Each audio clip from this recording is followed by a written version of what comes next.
기무사령부에 대해 고강도 개혁이 추진됩니다. 대통령령과 기무사령 등 현재 기무사를 바치고 있는 모든 제도적 장치들은 완전히 폐지하기로 했습니다. 예, 국방부 기무사개혁위원회가 개혁 권고안을 최종 확정했습니다. 이제 뭐 권고 아니고요. 이걸 가지고 국방장관이 결정을 하고 또 그 위에 대통령이 최종 결정하는 이런 순서가 진행이 될 텐데요. 일단 개혁위원회가 내린 권고안은 이렇습니다. 기무사 요원을 30% 이상 감축한다. 또 전국 시도에 배치된 대령급 지휘 기무부대죠. 이른바 육공 기무부대는 전면 폐지한다. 그러니까 조직을 축소하는 겁니다. 그리고 지금까지 대통령에게 독대해왔던 관행은 금지한다. 조직의 형식은 최종 결정을 안 했는데요. 기존의 사령부 형식을 유지하는 방안, 아니면 국방부의 한 본부로 전환해서 국방장관의 참모기관으로 들어가는 방안, 아니면 외청으로 아예 독립시키는 방안. 이렇게 세 가지 안 중에 장관하고 대통령이 고르도록 했습니다. 자, 이 정도면 괜찮다고 보십니까? 부족하다고 보십니까? 아니면 과하다고 보십니까? 이 안을 내놓은 것.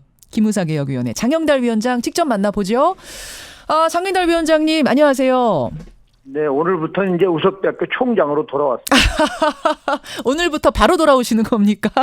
뭐 어저께 임무 끝난 것 같아요. 그렇게 되는군요. 오늘 뭐 인터뷰까지는 위원장 자격으로 좀 하시죠. 고생 많이 하셨습니다. 또 처음 하네요. 예. 아니 해체까지는 아니고 축소 이렇게 보면 되는 건가요? 아마도 근거 법령 같은 게 없어지기 때문에 예. 해체라고 보는 시각이 좀 많은 것 같아요. 사실상의 해체 후 재조직 뭐 이렇게 보면 되는 거예요, 그러면?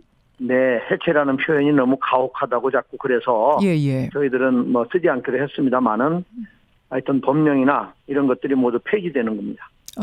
근데 일각에서는 뭐 육공 기무부대도 없애고 조직도 30% 감축하고 이런 걸 사실상 해체라고 보는 분들도 있지만 일각에서는 네네.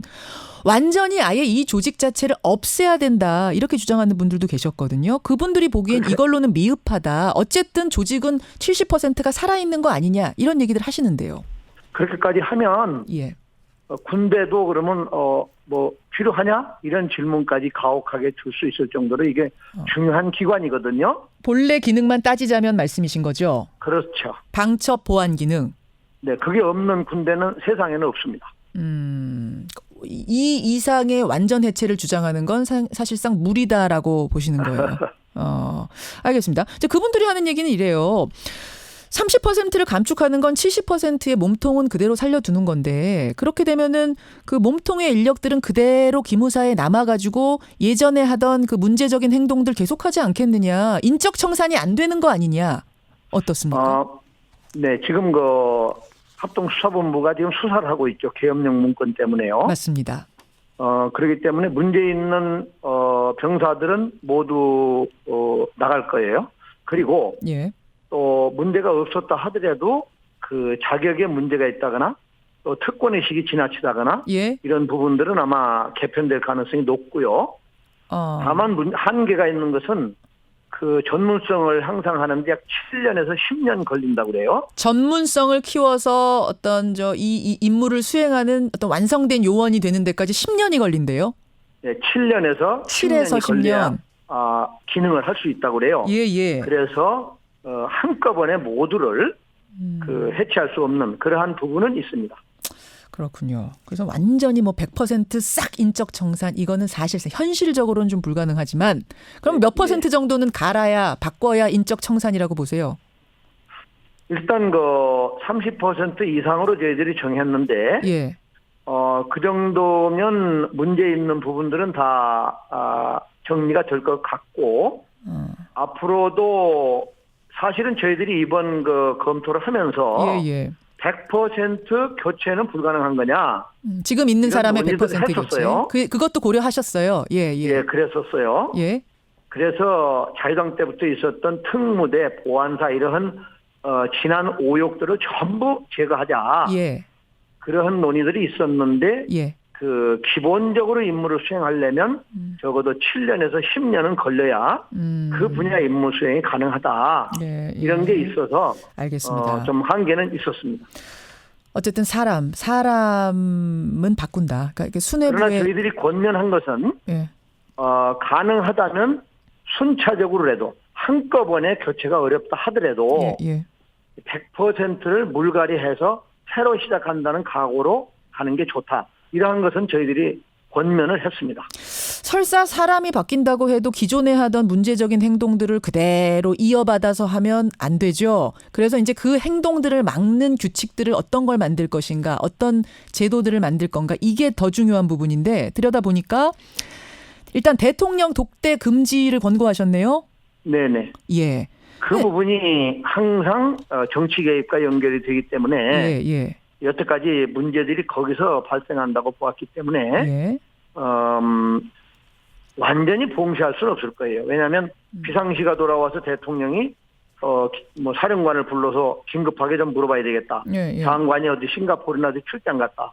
이럴 경우에는 불가피할 수는 있어요. 그런 통로는 열어놨어요. 그러나 상시적으로 필요하다고 해서 대통령이 독대할 필요는 없는 것이다. 이렇게 저희들이 제안한 거죠. 그러니까 상시 독대 금지인 거군요. 아예 뭐 독대는 절대 안 된다 이런 건 아니고. 네. 국군 통수권자가 예. 국가가 비상시에 있는데도 절대 못 만난다. 이렇게는 그렇게는 할 수 없으니까. 그 부분에 대해서 조금 이제 우려하시는 분들은 이런 얘기 하더라고요. 대통령 독대는 금지한다고 하더라도 군 수뇌부의 비리 첩보를 직보하는 직접 네네. 보고할 수 있는 길은 여전히 열어놓았더라. 그러면 이게 뭐 독대는 금지한다고 하고선 직보는 가능하게 하면 그게 그 얘기 아니냐? 이런 많이 질문. 다릅니다. 다릅니까? 그건 많이 다르죠. 사령관이 대통령을 단독으로 만나서 예. 무슨 얘기를 하는지도 모르는 것은 대단한 특권이 되거든요. 그렇지 않겠습니까? 1대1로 만나서 문서도 없이 말로 하는 것과 그렇죠. 예. 일단 말을 한마디 안 했다 하더라도 예. 중장이 대통령을 독대를 했다. 얼굴 그것은 보고. 엄청난 특권이 되고 그것이 그 부대의 특권으로 연결이 되는 거거든요. 그럼 직보는 뭐가 달라요? 직보는. 직보라고 하는 것은 군대에서 중요한 사항들을 예. 청와대의 민정실이나 안보실에서 예. 군의 어떤 정보가 필요하다. 예. 이런 때에 정보를 제공하는 것이 이제 직보라고 하는 거죠. 독대와는 다른 거죠. 그 직보는 그러니까 대통령 직보가 아닌 거예요? 그렇습니다. 알겠습니다. 참모들하고 소통하는 겁니다. 참모들과의 소통이다. 네네. 군 동향 관찰은 금지토록 권고한다. 이 부분도 들어있는데 동향 관찰. 네. 근데 네. 군 반란 기도를 사전에 탐지하는 대전복 임무. 여기에 대해서는 어제 언급이 없더라고요. 그러면 결국 정보보고라는 이름으로 또 다시 정보 수집해가지고 그걸 대통령에게 직보하고 이러면은 결국 군 동향 관찰 임무는 그대로 관찰은 그대로 하는 거 아니냐. 이런 얘기도 나오던데. 이번 저희들 권고 사항에 보면 예. 그 청와대 참모실들하고 뭐냐면 정보 교류를 하더라도 예.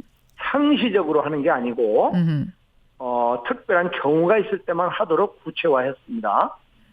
즉 어떤 거냐면 대국가 전복, 국가를 전복하려고 하는 어떤 낌새가 있을 때, 예. 또 방첩 보안에 특수한 상황이 발생했을 때, 예. 방첩 보안이라고 하는 것은 아시겠지만 보안은 내부 비밀이 바깥으로 새나가는 문제, 그렇죠. 방첩은 외부의 불순한 부분들이 군대 내에 침투하는 문제. 쉽게 말해 간첩. 예. 네, 그런 문제들인데 이런 기능들에서 긴급을 요한다거나 비상을 요한 부분은 당연히 통수권자하고 소통을 해야 된다는 거죠. 그 부분에 그 외에 지금처럼 예. 방첩 보안을 빌미로 그냥 이렇게 부사관이나 중사관 아무나 고급 장교들을 만나서 지휘관들을 이렇게 불편하게 지나치게 하는 것들 이러한 것들은 모두 없어지게 되는 거죠. 그러면 기무사 조직은 어떤 형태로 남겨둘까 이 부분의 숙제가 남는데 여기에 대해서는 최종 결정을 안 하셨더라고요. 보니까 지금처럼 사령부 형태로 그냥 둘 것인가 아니면 네네. 국방부의 한 본부로 귀속시킬 건가 아니면 아예 외청으로 독립시킬 건가 셋 중에 장관이나 대통령이 결정하십시오 하고 어제 제안을 하셨던데 왜 네네. 결정 안 하셨어요? 저는 사실상 2안과 3안은 예. 좀 현실성은 좀 약하다고 봐요. 국방부의 한 본부로 귀속시키는 거나 외청 독립은? 네, 왜냐하면 지금 합동수사단에서 뭘 수사하고 있느냐면, 예. 작년 3월에 국방부 장관이 기무사에 지시해서 계엄령 문건을 만들게 했다. 예. 이게 조사하고 있지 않습니까? 그렇죠. 그런데 이 사령부의 기능이 아예 장관 밑으로 이제 복속되는 것이 제2항이거든요. 그렇죠. 그것들은 아마 우리나라의 국방부가 선진국처럼 문민화의 전통이 확립되어 있는 나라에서는 가능할 수도 있어요. 독일 같은 나라는 문민화가 완성이 돼서 예. 전통을 가졌어도 지금 헌법 수호청이라고 하는 하에 예. 정보부대가 따로 있어요. 예. 그렇기 때문에 지금 당장에 장관 직속으로 바로 들어가 버려서 예. 정보 기능이 거기 통합된다는 건 제 개인적으로는 좀 일러요. 국방장관은 지금 그 2안, 두 번째 안, 내 밑으로 들어와라 이걸 선호하고 있다라고 알려졌는데 우리 장영달 위원장 보시기에 그건 아니라고 조금 어렵지 않겠느냐 보시고 그러면 1안이라면은 지금 뭘 선호하는지 모르겠으나 그렇게 소문이 났더라고요. 장관은 그걸 지금 그래요? 선호하신다고. 네, 그래서 현실적으로는 이란으로 가는 게 유력하지 않을까. 1안이라면은 지금 그대로잖아요. 지금 그대로안. 그러나 예. 사령부라는 이제 이름은 붙겠지만 예. 기무사령부는 아니죠. 완전히 그 기무사령부를 떠받치고 있던 예. 대통령령이나 기무사령령이나 그 법령 자체가 폐지되는 거거든요. 그리고 저희들이 권면한 안이 예. 대단히 구체적으로 분량이 많아요. 예. 그래서 그 부분들을 대통령령이나 새로운 사령부령으로 그렇게 담는다고 하면 옛날 그 이승만 때의 특무대로부터 예. 전두환 최근 시대까지의 어떤 보안사 기무사의 오욕 이런 역사는 말끔히 떨칠 수 있지 않겠는가 그렇게 기대하는 거죠. 개인적으로는 그렇게 1안을 생각하셨는데 결정이 최종으로 안 된 건 왜 그래요? 위원들 간에 2안 3안도 의견 대립이 좀 있었군요. 그렇기 때문에 저희들이 꼭 확정지을 필요는 없겠다. 그러면 말하자면 통수권자나 예. 장관께서 협의하셔서 예. 결정하는 것도 좋겠다. 알겠습니다. 그래서 권면한 거죠. 이름도 바뀝니까? 이름이 완전 바뀔 겁니다. 이름은 완전히 바뀌는 것으로. 예, 뭐 이름이야 간판이니까. 저희들이 일단 가칭으로 예. 군사안보지원사령부나 예. 또 군사안보사령부나 그런 정도면 어떻겠는가 하는 것을 제안해봤습니다. 자, 여기까지. TF에서 마련한 안들 설명 듣고요. 거기에 대한 지금 시중의 반론들까지 대답 들어봤습니다. 이제 여러분께서 판단하실 때 같습니다. 장영달 위원장님 고생 많이 하셨습니다. 네, 고맙습니다. 고맙습니다.